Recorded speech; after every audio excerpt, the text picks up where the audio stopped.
নমস্কার বন্ধুরা, সব ভালোই আছে। এসএস চিপ কুকিংয়ে আমি প্রিয়া। আজকে আপনাদের লটিয়া মাছে রান্না করে দেখাবো। এইভাবে রান্না করলে খেতে খুব ভালোই লাগবে। ভিডিওটি স্কিপ করে দেখবেন না। মাছটা আমি ধুয়ে ভালো করে পরিষ্কার করে নিয়েছি। দেখুন, নতুন কোনো বন্ধু আসলে চ্যানেলটি সাবস্ক্রাইব করবেন, ভিডিওটি লাইক করবেন। আপনাদের একটা লাইক আমাদের খুব উৎসাহিত করে তুলবে। মাছে আমি ভালো করে হলুদ মাখিয়ে নিচ্ছি। প্রত্যেকটি মাছগুলোতে আমি হলুদ মাখিয়ে নিলাম। তো মাখিয়ে আমি মিনিট 15 মতো রেখে দেব। আর যেহেতু সামুদ্রিক মাছ, এতে নুনের পরিমাণটা বেশিই থাকে, ওই জন্য আমি নুনটা মাখালাম না। আর বন্ধুরা অবশ্যই ভিডিওটি কমেন্ট করে বলবেন। মাছে আমার হলুদ মাখানো হয়ে গেছে। আমার এই পদ্ধতিতে একবার বাড়িতে ট্রাই করে আপনারা দেখতে পারেন। খুব অল্প পরিমাণে তেল দিয়ে রান্না করে দেখাবো। কড়া আমি বসিয়ে দিয়েছি। কড়াটা গরমও হয়ে গেছে।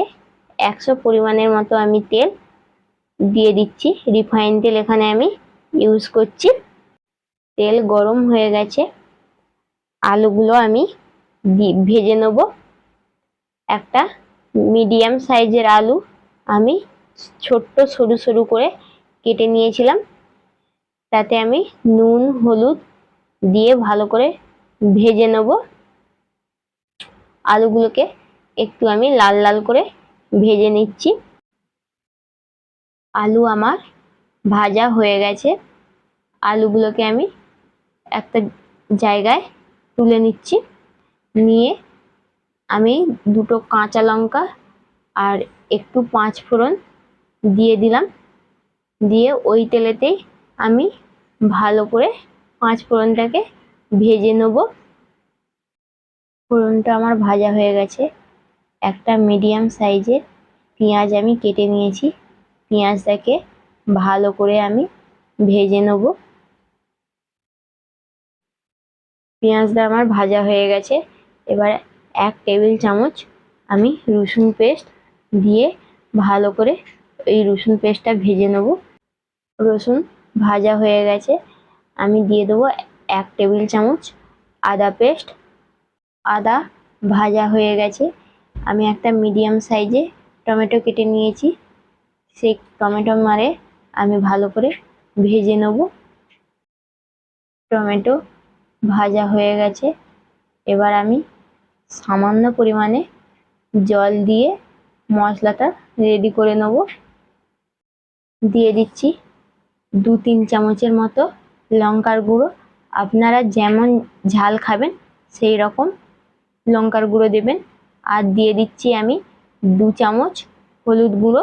দিয়ে ভালো করে আমি মশলাটা কষে নিচ্ছি। দিয়ে আমি সামান্য পরিমাণে জল দিয়ে দিচ্ছি। দিয়ে মশলাটা আমার দেখুন ভালো মতো রেডি হয়ে গেছে। দিয়ে দিচ্ছি আমি 1 টেবিল চামচ গরম মশলা গুঁড়ো।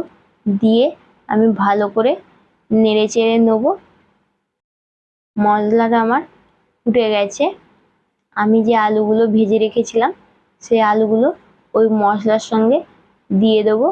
দিয়ে ভালো করে আলুগুলোকে আমি কিছুক্ষণ ফুটিয়ে নেব। আলুটা সিদ্ধ হয়ে গেছে। এবার আমি একটা একটা করে মাছ দিয়ে দেব। দিয়ে আমি খুব হালকা মিডিয়াম আঁচেতে এই জিনিসটা আমি সিদ্ধ হতে দেবো।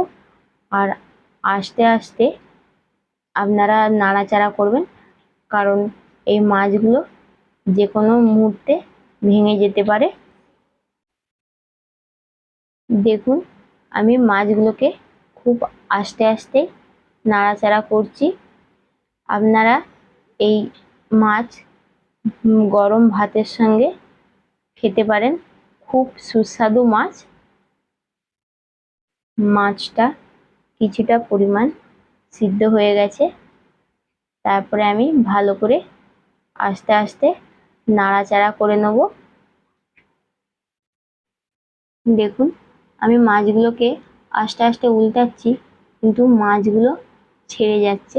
সাধারণত এই মাছ গোটা থাকে না, তো এর কাঁটাগুলো খুবই নরম, আপনারা চিবিয়েও খেতে পারেন।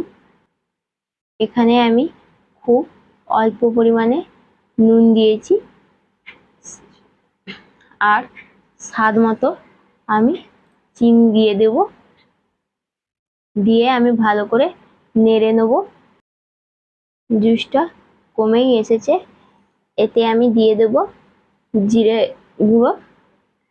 দেখুন, দিয়ে আমি একটু ভালো করে নেড়ে চেড়ে আর একটু জুসটা মরে গেলে নামিয়ে নেব।